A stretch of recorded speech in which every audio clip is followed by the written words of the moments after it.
Кәсіп игергендікі, жұмыс еңбектенгендікі жобасы аясында студенттер теміржол таландары атты кездесуге қатысты. Шараға теміржол саласы мамандары мен ардагерлер шақырылып, жастарға өз тәжірибелерімен бөлісіп, қызықты естеліктерін баяндады.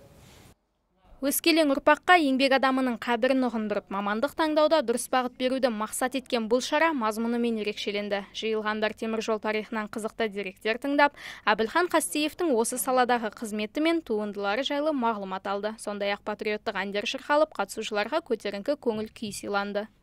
Кәсіп игергендікі, жұмыс меңгергендікі деген тамаша жоба бар. Осы жоба аясында біз әр сала өкілдерін, өз ісіндерінің мамандарын жастармен кездесіп, сол кісілердің адал еңбектерін көпшілік жұртқа жалпы насихаттап жүрген жағдайымыз бар.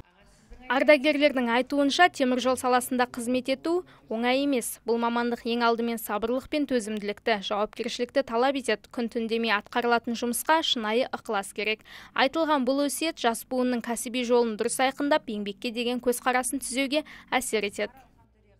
Теміржол саласында 1992 жылдан бері осы қазіргі уақытқа дейін жұмыс істеп келе жатырмын. Жастарға теміржол саласын таңдауға кеңес беремін. Қазақстан теміржолының күре тамыры экономикасының,